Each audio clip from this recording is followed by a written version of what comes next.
Welcome to one day exam classes. देखिए आपके LP and technician के एग्जाम को देखते हुए हमने आपके लिए पिछले साल के पेपर की सीरीज को स्टार्ट किया है, क्योंकि पिछले साल के पेपर लगाने से आपको सीबीटी 1 का लेवल और पैटर्न मालूम चलता है कि किस लेवल और पैटर्न से आपके एग्जाम में क्वेश्चन पूछे जाएंगे। पिछले बार एलपी एंड टेक्नीशियन की जो वैकेंसी आई थी 2018 में आई थी और इसमें दोनों पदों के लिए एक साथ वैकेंसी आई थी। अब की बार एलपी की अलग वैकेंसी आई है, टेक्नीशियन की अलग वैकेंसी आई है, फिर भी सीबीटी 1 का जो है लेवल और पैटर्न लगभग एक ही है। तो अभी आप लोग लगाने का प्रयास करिए पिछले साल के पेपरों में से आप कितने क्वेश्चन को सही कर पा रहे हैं। इसका लेवल काफ़ी अच्छा है, इसलिए पेपर को आपको हल्के में नहीं लेना है। तो चलिए स्टार्ट करते हैं हम लोग पहले क्वेश्चन से। आज का देखिए पहला क्वेश्चन है, खाद्य पदार्थों में दुर्गंध आने का मुख्य कारण वसा और तेलों का क्या होता है, आपको बताना है। तो चलिए सबसे पहले एक बार आप लोग प्रयास करिए, नीचे आपको 4 ऑप्शन दिए गए हैं। देखिए जिन भी खाद्य पदार्थों में तेल और वसा का ज़्यादा इस्तेमाल होता है उन्हें हमें खुले में रखने से बचना चाहिए। खुले में आप रखेंगे तो ये हवा से क्रिया कर लेंगे, हवा में होती है ऑक्सीजन, तो ऑक्सीजन से क्रिया करने के बाद तेल और वसा का ऑक्सीकरण हो जाता है, ऑक्सीडाइज हो जाते हैं, जिस कारण से इनमें दुर्गंध आने लगती है और उन खाद्य पदार्थों का स्वाद भी चेंज हो जाता है। और ज़्यादा दिन तक ऑक्सीकरण होगा अगर तेल और वसा का तो ये विषाक्त भी हो जाते हैं वे पदार्थ। विषाक्त होने के बाद आपके शरीर को काफ़ी हानि पहुंचाते हैं, इसलिए खाद्य पदार्थों को जिन्हें वसा और तेल का इस्तेमाल किया गया है उन्हें खुले में रखने से बचना चाहिए। तो सही ऑप्शन कौन सा हो जाएगा? सही ऑप्शन लास्ट वाला ऑप्शन हो जाएगा। अगर आपको वीडियो अच्छा लग रहा हो तो वीडियो को लाइक कर दीजिएगा। अगर आप लोग पहली बार चैनल पर आए चैनल को सब्सक्राइब कर दीजिएगा और बगल में लगी नोटिफिकेशन बेल को दबा लीजिएगा, ताकि नेक्स्ट वीडियो की नोटिफिकेशन जो है वो आपके पास सबसे पहले पहुँच सके। अब देखिए हमारा नेक्स्ट दूसरा क्वेश्चन है, जीएसटी लागू करने वाला पहला देश कौन था, ये आपको बताना है। जीएसटी मतलब कि गुड्स एंड सर्विस टैक्स, इसे सबसे पहले फ्रांस देश लागू किया था 1954 में। भारत में जीएसटी कब लागू हुआ? 1 जुलाई 2017 से जीएसटी लागू है। इसके लिए हमने 101वां संविधान संशोधन किया और रखा किस आर्टिकल में इसको है? 279 के ए में इसे हमने रखा है। ये दोनों क्वेश्चन आपके एग्जाम में बहुत बार पूछे गए हैं। और जीएसटी दिवस कब मनाया जाता है? 1 जुलाई को जीएसटी दिवस मनाया जाता है। जीएसटी का जो नंबर मिलता है उसमें कितने डिजिट होते हैं? तो उसमें 15 डिजिट होते हैं। ये सब क्वेश्चन आपके एग्जाम में पूछे गए क्वेश्चन है। तो सही ऑप्शन होगा जीएसटी लागू करने वाला देश पहले नंबर पर फ्रांस था। अब देखिए नेक्स्ट हमारा तीसरा क्वेश्चन है, 5 मीटर पर सेकंड की गति से गतिशील 22 केजी वजन वाले वस्तु की गतिज ऊर्जा कितनी होगी, आपको बताना है। तो काइनेटिक एनर्जी का फार्मूला क्या होता है? काइनेटिक एनर्जी बराबर होता है 1/2 mv² होता है। जहाँ पर देखिए 1/2 लिखिए, मास आपको दिया गया है 22 kg का, तो 22 लिख लीजिए। वेलोसिटी आपको यहाँ पर दी गई है 5 मीटर पर सेकंड, इसका स्क्वायर करेंगे तो 25 बन जाएगा। 1/2 से इसे डिवाइड करेंगे 22 को तो 11 बन जाएगा। 11 × 25 करेंगे तो आंसर आपको 275 जूल का मिल जाएगा। वो किस ऑप्शन में रखा गया है? ऑप्शन नंबर पहले में रखा गया है। तो इस प्रकार से आपको समझ करके इन सभी क्वेश्चनों को करना होता है। अब देखिए नेक्स्ट हमारा चौथा क्वेश्चन है, 4 किलोग्राम वजनी एक वस्तु जो है वो स्थिर स्थिति में है, निरंतर बल लागू होने पर यह 5 मीटर पर सेकंड की गति प्राप्त करती है। तो बल के द्वारा किया गया कार्य आपको बताना है। तो अगर कार्य बताना है तो कार्य बराबर क्या होता है? W बराबर होता है F × S, जहाँ पर F क्या है? फोर्स है, S क्या है? विस्थापन है। तो फोर्स तो आपको यहाँ पर दिया नहीं गया, तो फोर्स को हम और चेंज करेंगे, F बराबर mg होता है। तो mgs हमको यहाँ पर 3 चीज़ें निकालनी है। तो m तो हमको दिया गया है 4, g की वैल्यू हमको पता होती है 10, s हमको नहीं पता है, मतलब विस्थापन अगर हम निकाल लें तो फोर्स हमारा आ जाएगा। तो यहाँ पर हम गति के नियम का प्रयोग करेंगे। गति का तीसरा नियम क्या कहता है? v² बराबर u² प्लस 2gs, ये हमारा गति का तीसरा नियम होता है। तो यहाँ पर देखिए प्रारंभिक जो स्थिति है वो स्थिर है। स्थिर मतलब कि प्रारंभिक वेग जो हमारा होगा वो 0 होगा। 0 का स्क्वायर भी करेंगे तो 0 हो जाएगा। 2 यहाँ पर लिखिए, g की वैल्यू 10 होती है और s हमको निकालना है।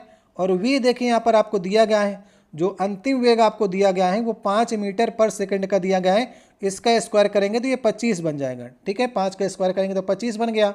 तो अब 25 बटे अगर 20 कर दें आप, 10 दूना 20 और इसी नीचे आ जाएगा 20, तो s की वैल्यू यहाँ पर से आपको मालूम चल जाएगी।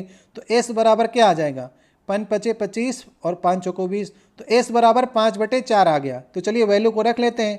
m की वैल्यू आपको दी गई है 4, g की वैल्यू 10 होती है, s अभी आपने निकाला 5/4, तो 4 से 4 कट गया, 10 बचे 50 आ जाएगा। तो 50 जूल जो आ जाएगा वो बल के द्वारा किया गया कार्य आ जाएगा। सही आंसर हो जाएगा इसका पहला वाला ऑप्शन। अब नेक्स्ट देखिए क्वेश्चन है, थायरॉक्सिन के संश्लेषण के लिए निम्नलिखित में से क्या आवश्यक होता है। तो थायरॉक्सिन जो होता है वो थायराइड ग्रंथि से निकलता है। थायराइड ग्रंथि कहाँ पर होती है, हमारे गले के पास में होती है। तो थायरॉक्सिन के संश्लेषण के लिए सबसे आवश्यक जो है वो आयोडीन है। अगर आयोडीन नहीं मिलेगा आपके शरीर में तो थायरॉक्सिन का संश्लेषण नहीं होगा, जिस कारण से घेंघा नामक रोग हो जाता है। आपने देखा होगा गले के पास थोड़ा सा फूल आता है ना, तो वो घेंघा नामक रोग हो जाता है। तो ये आयोडीन की कमी से होता है। तो आयोडीन की कमी अगर आपके शरीर में हो रही है तो इसके लिए आप क्या क्या खा सकते हैं। इसके लिए आप समुद्री मछली का सेवन कर सकते हैं, जो लोग नॉन वेज वाले हैं। जो लोग वेज वाले हैं वो पत्तेदार, हरी पत्तेदार सब्जियां खाइए। और आयोडीन युक्त अगर आप नमक खाते हैं तो आयोडीन आपको मिलेगा, जिस कारण से आपको घेंघा रोग नहीं होगा और थायरॉक्सिन का संश्लेषण अच्छी तरह से होगा। तो सही ऑप्शन कौन सा हो जाएगा, सही ऑप्शन नंबर तीसरा हो जाएगा। नेक्स्ट देखिए क्वेश्चन है, सेल्सियस से केल्विन पैमाने पर तापमान को बदलने के लिए निम्नलिखित में से क्या आपको करना होगा। तो यदि लिखा गया है 0 डिग्री सेंटीग्रेड, आपसे कोई कह रहा है कि इसको केल्विन में चेंज करिए। तो केल्विन में चेंज करने के लिए 0 डिग्री प्लस 273 अगर आप जोड़ दें तो ये आपका केल्विन में चेंज हो गया। तो 0 डिग्री 273 केल्विन के बराबर होता है। इसी प्रकार अगर आपसे कोई कहता है कि अगर आप 27 डिग्री को केल्विन में चेंज करिए तो 273 इसमें और जोड़ दीजिए तो 27 डिग्री हमारा केल्विन में चेंज हो जाएगा। तो दिए गए तापमान में आपको 273 जोड़ना पड़ेगा। सही ऑप्शन नंबर हमारा तीसरा वाला हो जाएगा, सेल्सियस से अगर आपको केल्विन में चेंज करना है तो। नेक्स्ट देखिए क्वेश्चन है, कौन से भारतीय मुख्यमंत्री के पिता जो थे वो महाराजा थे। तो यहाँ पर देखिए उन मुख्यमंत्री का नाम है अमरिंदर सिंह। ठीक है, अमरिंदर सिंह पंजाब के पूर्व मुख्यमंत्री थे और इनके पिता का नाम था यादवेंद्र सिंह। ठीक है, यादवेंद्र सिंह जो कि पटियाला के राजा थे, पटियाला के आखिरी राजा थे। 1938 से लेकर के 1971 तक ये पटियाला के राजा थे, अमरिंदर सिंह के पिताजी। ठीक है, याद रहेंगे यादवेंद्र सिंह। और ये एक क्रिकेट खिलाड़ी भी थे, तो इन्हें आप लोग क्रिकेट खेलते हुए देखे होंगे या सुने भी होंगे। अब नेक्स्ट देखिए 8वां नंबर क्वेश्चन है, 2 kg के एक द्रव्यमान वाली वस्तु को ऊपर की ओर 20 मीटर पर सेकंड के प्रारंभिक वेग से फेंका जाता है तो 2 सेकंड बाद उसकी गतिज ऊर्जा आपको बतानी है। तो काइनेटिक एनर्जी बराबर क्या होता है, काइनेटिक एनर्जी बराबर अभी मैंने आपको बताया कि 1/2 mv² होता है, जहाँ पर m जो आपको दिया गया है मास 2 kg का, लेकिन वेग अभी आपको अंतिम वाला निकालना होगा। प्रारंभिक वेग आपको 20 मीटर पर सेकंड का दिया गया है, लेकिन अभी आपको 2 सेकंड बाद उसका वेग क्या होगा वो आपको निकालने के बाद ही आप यहाँ पर उस वेग को रखेंगे, अंतिम वेग को। तो हम लोग अंतिम वेग के निकालने के लिए गति के प्रथम नियम का प्रयोग करते हैं। गति का प्रथम नियम क्या कहता है, v बराबर u प्लस gt होता है। ठीक है, ये हमारा गति का प्रथम नियम हो गया। तो अंतिम वेग हमको निकालना है तो v हमको निकालना है और प्रारंभिक वेग आपको 20 दिया गया है तो 20 लिख लीजिए। माइनस लगाएंगे इसलिए क्योंकि वस्तु जो है ऊपर की ओर फेंकी जा रही है। यदि ऊपर की ओर फेंकी जा रही है तो g की वैल्यू जो होती है माइनस में आप 10 रखेंगे। यदि ऊपर से नीचे कोई वस्तु को फेंका जाएगा तो g पॉजिटिव में रहेगा। अगर नीचे से ऊपर अगर वस्तु को फेंक रहे हैं तो g हमारा निगेटिव में होता है, इसलिए यहाँ पर हम 10 रखेंगे। समय आपको दिया गया है 2 सेकंड में आपको निकालना है। तो 20 माइनस 20 अगर यहाँ पर आप देखेंगे तो v की वैल्यू तो शून्य आ गई। अगर v की वैल्यू शून्य आ गई तो 1/2 2 kg और शून्य का स्क्वायर करेंगे शून्य, तो काइनेटिक एनर्जी भी हमारी शून्य हो जाएगी। तो 2 सेकंड बाद जो है गतिज ऊर्जा शून्य हो जाएगी, क्योंकि 2 सेकंड बाद ये पिंड जो है ऊपर पहुंच जाएगा और ऊपर जब पहुंच जाता है तो पिंड स्थिर हो जाता है और स्थिर पिंड की काइनेटिक एनर्जी भी शून्य हो जाएगी। तो सही ऑप्शन कौन सा हो जाएगा, सही ऑप्शन 0 जूल हो जाएगा। तो इस प्रकार से ये क्वेश्चन आपके बनते हैं। नेक्स्ट देखिए क्वेश्चन है, धातुएं अम्लों के साथ क्रिया करके क्या उत्पन्न करती हैं, आपको बताना है। तो आप एग्जाम्पल के थ्रू समझ लेते हैं कि धातु अगर हम मान लें कि Mg हमने ले लिया है, Mg को अगर हम लोग HCl के साथ क्रिया करा दें, HCl अम्ल हो गया तो क्या बनेगा, MgCl2 बनेगा और H2 बनेगा। तो MgCl2 जो है एक साल्ट है, मतलब कि लवण है, और क्या बन रहा है, हाइड्रोजन गैस बन रही है। तो जहाँ पर भी लवण और गैस लिखा हो उसे सही कर दीजिए, सॉल्ट और हाइड्रोजन, ऑप्शन नंबर दूसरा सही हो जाएगा। तो धातुएं अम्ल के साथ क्रिया करके साल्ट और हाइड्रोजन बनाती हैं। एक एग्जाम्पल और देख लीजिए, अगर हम लोग एल्युमिनियम की HCl से क्रिया कराते हैं तो उसी प्रकार से AlCl3 बनेगा, ये एक सॉल्ट हो गया, और इसमें भी हाइड्रोजन निकलेगी। तो हाइड्रोजन हर जगह निकलेगी और सॉल्ट हर जगह बनता है। सही ऑप्शन नंबर हमारा दूसरा हो जाएगा। अब नेक्स्ट देखिए 10वां क्वेश्चन है, निम्नलिखित में से कौन बढ़ते भ्रूण के लिए पोषक ऊतक का कार्य करता है।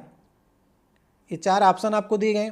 देखिए आपने पढ़ा होगा आवृत्ति बीजी, आवृत्ति बीजी में भी आपने द्विबीजपत्री पढ़ा होगा। तो द्विबीजपत्री में पोषक ऊतक जो होता है उसका एंडोस्पर्म होता है। एंडोस्पर्म में स्टार्च होता है, स्टार्च से ही जो भ्रूण होता है वो बढ़ने का काम करता है। तो सही ऑप्शन नंबर डी हो जाएगा। तो एंडोस्पर्म जो होता है भ्रूण के लिए पोषक ऊतक का कार्य करता है। जब आप लोग आवृत्ति बीजी में एक बीजपत्री, दो बीजपत्री पढ़ेंगे तो वहाँ पर आपको एंडोस्पर्म देखने को मिलेगा। अब देखिए नेक्स्ट 11 नंबर क्वेश्चन है, एक पौधे के तने या जड़ का घेरा किस कारण से बढ़ता है, ये आपको बताना है। तो देखिए पादप ऊतक के 2 प्रकार होते हैं। तो पादप ऊतकों के 2 प्रकारों में आपने पढ़ा होगा। पहला नंबर आता है विभाजोत्मक ऊतक का। तो विभाजोत्मक ऊतक भी आपके 3 प्रकार के होते हैं। और दूसरा नंबर आता है स्थायी ऊतक का। स्थायी ऊतक आपके 2 प्रकार के होते हैं, एक सरल ऊतक, एक आपका जटिल ऊतक। ठीक है, तो अभी आपसे विभाजोत्मक ऊतक के 3 प्रकारों में पूछा है। तो इन 3 प्रकारों में जो होते हैं, पहला नंबर पे आपका एपिकल, दूसरा नंबर पर लेटरल और तीसरा नंबर पर इंटरकलेरी ऊतक होते हैं। तो एपिकल को हम लोग हिंदी में कहते हैं शीर्षस्थ। तो शीर्षस्थ ऊतक जो होता है उसे एपिकल, लेटरल मतलब होता है पार्श्व, और इंटरकलेरी मतलब होता है अंतर्वेशी। तो इस प्रकार से विभाजोत्मक ऊतक जो हैं वो 3 भागों में आपके बटे होते हैं। तो शीर्ष जो ऊतक का काम होता है, एपिकल ऊतक का काम क्या होता है, जड़ और तनों की लंबाई में वृद्धि करना होता है। नीचे की ओर जड़ें बढ़ेगी और ऊपर की ओर तना बढ़ेगा, तो इसमें लंबाई में जो वृद्धि करता है वो आपका एपिकल ऊतक करता है।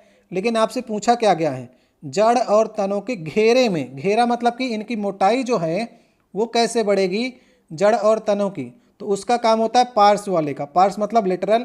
लेटरल जो आपका ऊतक होता है उसका काम होता है कि मोटाई बढ़ाना जड़ और तने की। वही आपसे पूछा है, तो सही ऑप्शन कौन सा हो जाएगा, लेटरल वाला। ठीक है, दूसरा ऑप्शन सही हो जाएगा। नेक्स्ट देखिए 12 नंबर क्वेश्चन है, कौन सी धातु केरोसिन के तेल में संग्रहित होती है, आपको बताना है। तो केरोसिन के तेल में डुबा करके रखा जाता है सोडियम को, क्योंकि सोडियम जो होती है काफ़ी क्रियाशील होती है हवा के साथ में। तो हवा के साथ में जैसे ही लगती है, जैसे इसको नमी प्राप्त हो जाती है तो ये आग पकड़ लेती है। इसलिए इसे हम लोग मिट्टी के तेल में डुबा करके रखते हैं। और बहुत बार एग्जाम में आपके क्वेश्चन पूछा गया है। वैसे धातुएं जो होती हैं वो कठोर होती हैं, लेकिन आपका सोडियम हो गया और पोटेशियम हो गया, ये नरम धातुओं में आती हैं। इन्हें आप चाकू से काट सकते हैं। ठीक है, तो जब भी आपसे पूछेगा किन धातुओं को आप चाकू से काट सकते हैं, तो सोडियम और पोटेशियम सही कर दीजिएगा, क्योंकि ये नरम धातुओं में आती हैं। सोडियम का परमाणु क्रमांक होता है 11 और परमाणु भार होता है 23। ठीक है, ये भी आपके एग्जाम में पूछा गया क्वेश्चन है। तो केरोसिन में डुबो करके इसे रखा जाता है। नेक्स्ट देखिए क्वेश्चन है, 20 सेंटीमीटर वक्रता त्रिज्या वाले अवतल दर्पण की फोकस दूरी आपको बतानी है। तो वक्रता त्रिज्या C बराबर होता है 2f, मतलब कि फोकस दूरी का डबल जो होता है वो वक्रता त्रिज्या होती है। यहाँ पर वक्रता त्रिज्या आपको 20 दी गई है, तो 20/2 कर देंगे तो आपको फोकस दूरी मिल जाएगी। और फोकस दूरी यहाँ पर आपको 10 मिलेगी। 10 किस ऑप्शन में रखा गया है, तीसरे में। सही ऑप्शन होगा तीसरा वाला। लेकिन अब आपसे एग्जाम में कंफ्यूज भी आपको कराएगा, कहीं पर आपसे 10 सेंटीमीटर प्लस में लिख देगा और कहीं पर माइनस में लिख देगा। तो अवतल जो दर्पण होता है उसकी फोकस दूरी निगेटिव होती है, याद रखिएगा। तो अगर आपसे माइनस पूछता है तो पूरे डाटा के सहित आपको माइनस भी याद रखना है। और उत्तल दर्पण की फोकस दूरी पॉजिटिव में होती है। इसमें नहीं पूछा है, कोई बात नहीं, आप लोग तैयार होकर जाइएगा और माइनस वाले को सही करिएगा अगर प्लस में कहीं पर भी दिया गया है तो। अब देखिए नेक्स्ट हमारा 14 नंबर क्वेश्चन है, 3 तत्व आपको दिए गए ABC जो कि डोबे-रेनर के त्रिक नियम पर व्यवस्थित हैं। यदि A का परमाणु द्रव्यमान 7 है, C का 39, तो B का आपको परमाणु द्रव्यमान कितना होगा ये निकालना है। तो यदि आपको डोबे-रेनर का त्रिक नियम नहीं मालूम है तो आप इसे नहीं कर पाएंगे। डोबे-रेनर ने 1817 में अपना स्तरीक नियम दिया था। उन्होंने ये बताया था कि यदि हम तीन तीन तत्वों को उनके परमाणु भार के बढ़ते क्रम में लिखें तो पहले और तीसरे तत्व का जो परमाणु भार होगा उसका औसत बीच वाले तत्व के परमाणु भार के बराबर होगा। तो चलिए समझते हैं। जैसे यहाँ पर हम आपको तीन तत्व दिए गए हैं ए बी सी, तो इनके परमाणु द्रव्यमान के बढ़ते क्रम में लिखना है आपको। तो पहले को देखिए आपको 7 दिया गया है, दूसरे का आपको निकालना है बी वाले का, और तीसरे का आपको 39 दिया गया है परमाणु द्रव्यमान। ठीक है, तो डोबेर ने क्या कहा था, पहले और तीसरे तत्व का परमाणु भार का अगर हम लोग औसत कर दें तो बीच वाले तत्व का परमाणु भार निकल आएगा। तो औसत कर देते हैं, 7 + 39/2 कर दें तो औसत आ जाएगा 46/2, मतलब कि 23 आ जाएगा। तो 23 जो होगा वही बी वाले तत्व का परमाणु द्रव्यमान होगा। तो सही ऑप्शन कौन सा हो जाएगा, सही ऑप्शन नंबर हमारा तीसरा नंबर हो जाएगा। अब यहाँ पर ए जो लिखा गया 7 इसका परमाणु भार है, तो ए यहाँ पर अगर 7 है तो ये लिथियम की बात कर रहा है। ठीक है, बी यहाँ पर सोडियम की बात की है इसने, और सी यहाँ पर 39 है, इसका मतलब इसने पोटेशियम की बात की है। तो इस प्रकार से आपको तत्वों को भी याद रखना है। तो सही ऑप्शन नंबर इसका तीसरा होगा। रेलवे ने इसमें गलत आंसर लगाया है, इसलिए इसे आप सही मानिएगा नहीं। सही ऑप्शन नंबर तीसरा ही इसका राइट आंसर होगा। समझ गए आप लोग। अब देखिए नेक्स्ट हमारा 15 नंबर क्वेश्चन है, निम्नलिखित गैसों में से कौन सी गैस जो है वो बायोगैस संयंत्र से उत्पन्न नहीं होती, आपसे पूछा गया है। बायोगैस संयंत्र मतलब कि गोबर गैस संयंत्र। तो इसमें देखिए कार्बन मोनोऑक्साइड इससे उत्पन्न नहीं होती है, डी वाला ऑप्शन सही ऑप्शन होगा। H2S मतलब कि हाइड्रोजन सल्फाइड होती है, कार्बन डाइऑक्साइड गैस भी होती है और मीथेन गैस भी होती है। इससे एक क्वेश्चन और बनता है कि बायोगैस संयंत्र की सबसे मुख्य घटक कौन सी गैस होती है, तो सही ऑप्शन तब आप करेंगे मीथेन गैस को।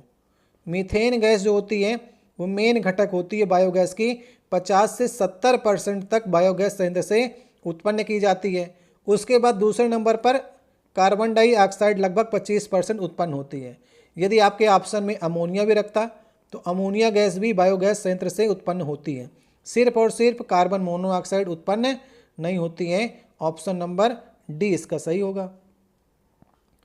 नेक्स्ट देखिए क्वेश्चन है, इसमें आपसे पूछा जा रहा है यदि आप एक दर्पण में देखते हैं और पाते हैं कि आपकी छवि जो है वो आपसे छोटी है, तो कौन सा दर्पण आप देख रहे हैं। तो आपने अपने आप को देखा, आप मान लीजिए 6 फुट के थे और उसमें दिख रहे हैं 4 फुट के, तो आपने किस तरह के दर्पण को देखा है। तो इसका सही ऑप्शन होगा ऑप्शन नंबर दूसरा, आपने उत्तल दर्पण देखा है, क्योंकि उत्तल दर्पण में जो प्रतिबिंब बनता है वो वस्तु से छोटा ही बनता है।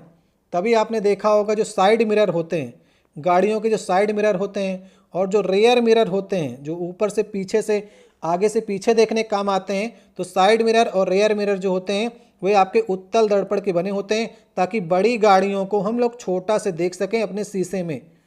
तो उत्तल दर्पण का प्रयोग हम लोग इसीलिए करते हैं। और जब आपको चीज़ें बड़ी देखनी हो तब वहाँ पर आप अवतल दर्पण का प्रयोग करेंगे। जैसे ENT का डॉक्टर जो होता है ना, नाक कान गले वाला, तो उसको चीज़ें बड़ी देखनी होती हैं तो वो आपका अवतल दर्पण का प्रयोग करता है। और गाड़ी की जो हेडलाइट होती है वो भी आपकी अवतल दर्पण की बनी होती है, क्योंकि उससे लाइट ज़्यादा फैलानी होती है।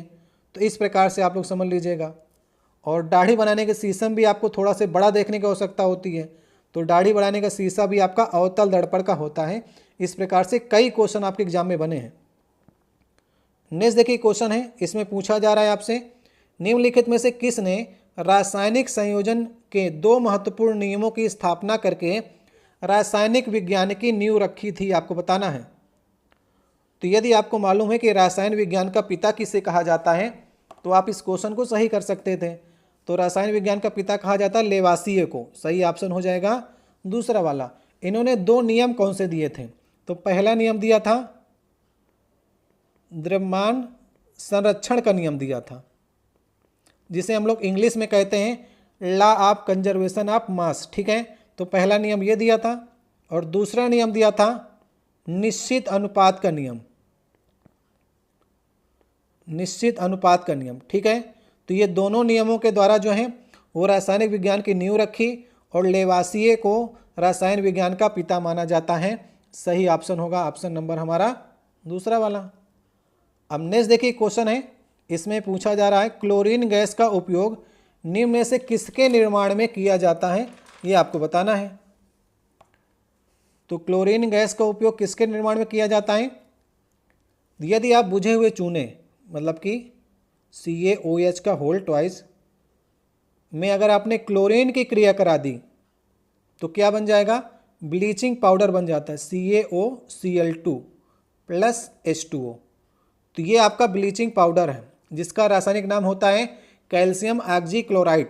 ठीक है, तो क्लोरीन गैस का उपयोग करके हम किसका निर्माण करते हैं? ब्लीचिंग पाउडर का निर्माण करते हैं। बी वाला ऑप्शन सही होगा।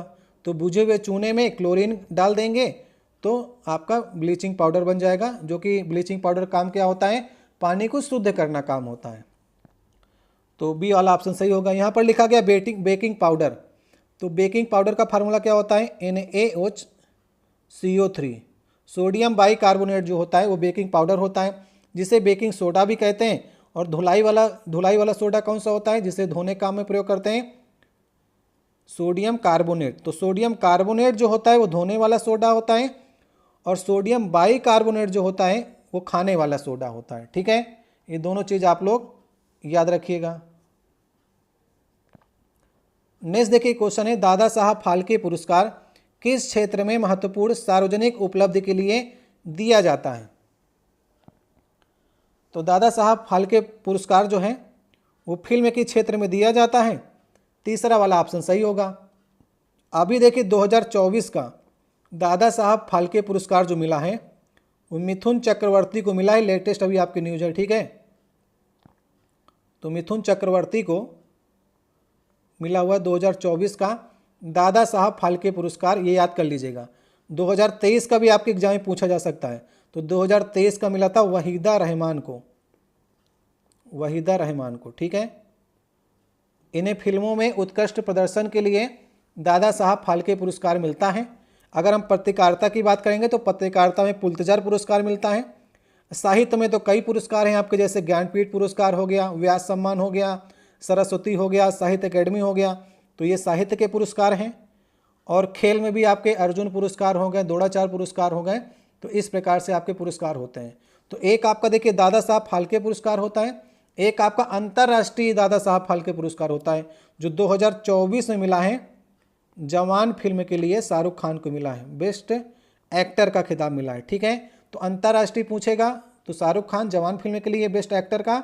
अगर आपसे दादा साहब फाल्के सिर्फ पूछता है तो 2024 का मिथुन चक्रवर्ती को, और 2023 का भी याद रखिएगा वहीदा रहमान को। और अगर प्रथम भी पूछ लेता कभी कभी आपसे तो 1969 में देविका रानी को मिला था। ठीक है, पहली बार जो किसे मिला था दादा साहब फाल्के, तो 1969 में देविका रानी को मिला था। तो ये सारे क्वेश्चन बनते हैं एग्जाम में। अब देखिए नेक्स्ट हमारा 20 नंबर क्वेश्चन है, कठोप उपनिषद में नचिकेता नामक एक किशोर और देवता के बीच में बातचीत दर्ज है। तो आपको बताना है कौन से देवता जो थे वो नचिकेता से बात कर रहे हैं इस कठोप उपनिषद में। तो कठोप उपनिषद जो था ये कठ नामक आचार्य ने इसे लिखा था, इसलिए इसका नाम इस प्रकार से पड़ा है। तो इस उपनिषद के अंदर यम और नचिकेता आपस में बात कर रहे हैं, भगवान एम। तो सही ऑप्शन होगा पहला वाला, एम मतलब कि यमराज। ठीक है, तो नचिकेता के ढेर सारे प्रश्न थे जिनके जवाब यमराज दे रहे हैं इस उपनिषद में। नचिकेता एक बालक है जो अपने पिता से प्रताड़ित होकर के भगवान एम के यहाँ पहुँच जाता है, यमराज के यहाँ पहुँच जाता है। और 3 दिन तक यमराज अपने घर पे नहीं होते हैं, तो उनके घर के बाहर ये बैठा रहता है भूखा प्यासा। और जब यमराज आते हैं तब उनसे ढेर सारे प्रश्न करता है। तो इस प्रकार के जो बातचीत हैं ये कठोप उपनिषद में लिखी गई हैं। जब आप पढ़ेंगे तो आपको मालूम चलेगा। तो उपनिषदों की संख्या कितनी है? 108 उपनिषद हैं, याद रखिएगा। बहुत बार आपके एग्जाम पूछा गया है। 4 वेद हैं, 6 वेदांग हैं। तो इस प्रकार से क्वेश्चन आपके एग्जाम में बनते हैं। तो भगवान एम और नचिकेता के बीच में बातचीत है कठोप उपनिषद में। नेक्स्ट देखिए क्वेश्चन है 21 नंबर, कौन सा प्रकृति में कभी अकेले नहीं होता है? तो जड़त्व, संवेग, बल या वेग, ये आपको बताना है। तो प्रकृति में कौन कभी अकेले नहीं होगा? तो सही ऑप्शन होगा फोर्स। फोर्स जब भी लगेगा वो 2 पिंडों के बीच में ही होता है, अकेले कहीं पर फोर्स काम नहीं करता है। 2 चीज़ों के बीच में प्रतिक्रिया और क्रिया प्रतिक्रिया का से ही फोर्स आपका लगता है। सही ऑप्शन होगा तीसरा वाला। ठीक है, तो कभी भी फोर्स जो है अकेले नहीं होता है, उसके लिए दो चीज़ें होना बहुत ज़रूरी है। अब देखिए नेक्स्ट हमारा 22 नंबर क्वेश्चन है, एक कंडक्टर का प्रतिरोध किसके व्युत्क्रमानुपाती होता है, आपसे पूछा जा रहा है।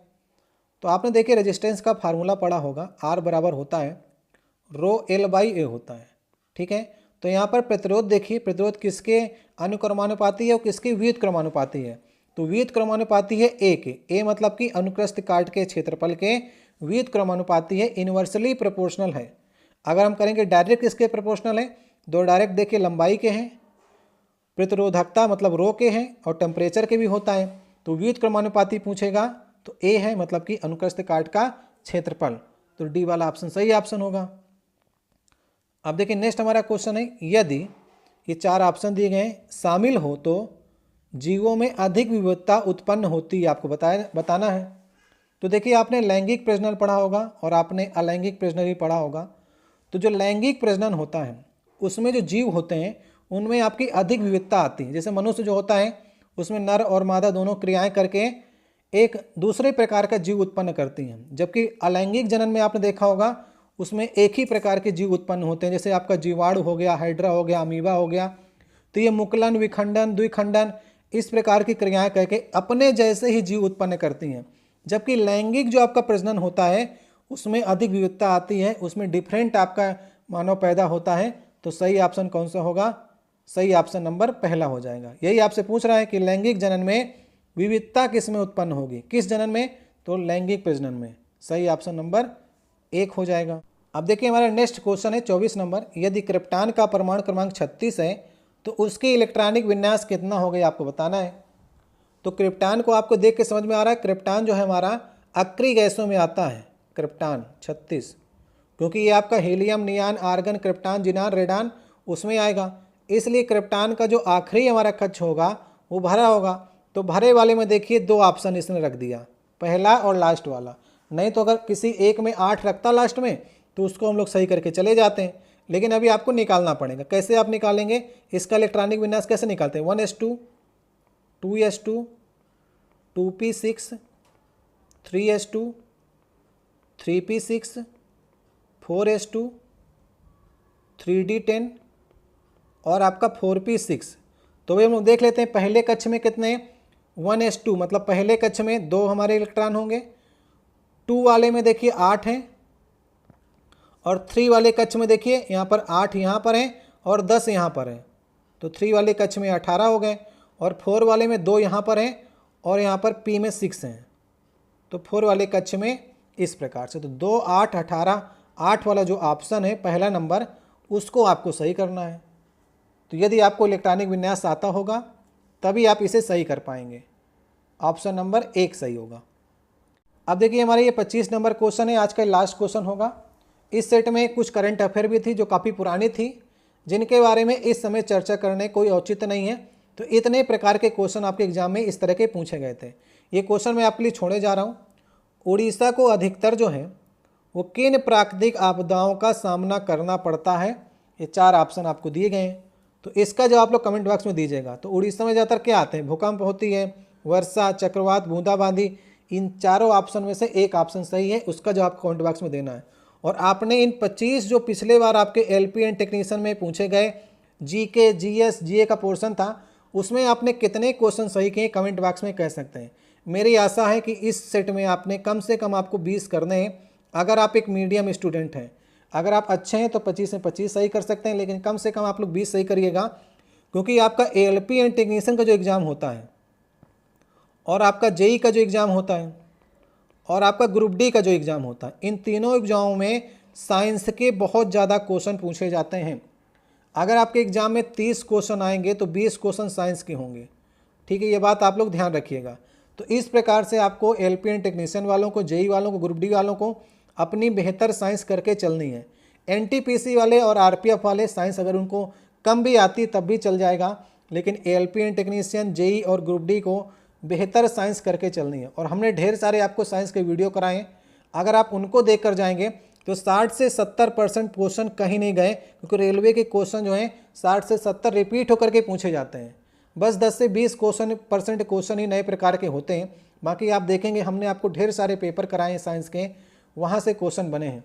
तो आप लोग बताइएगा आप इसमें से कितने क्वेश्चन सही कर पाएँ। अगर आपको वीडियो अच्छा लगा हो तो वीडियो को लाइक कर दीजिएगा। अगर आप पहली बार चैनल को सब्सक्राइब कर दीजिएगा, बगल में लगे नोटिफिकेशन बेल को ऑन कर लीजिएगा और वीडियो को शेयर करिएगा। वीडियो आपको अच्छा लगेगा तो इसके नेक्स्ट पार्ट भी आएंगे। अभी हमने जीएस का कराया, फिर आपको रीजनिंग का कराएंगे, फिर आपको और भी पार्ट्स कराए जाएंगे और नेक्स्ट आपको वीडियोज मिलेंगे अगर आप लोग वीडियो को शेयर करते हैं। तो मिलते हैं नेक्स्ट वीडियो में। बहुत बहुत धन्यवाद।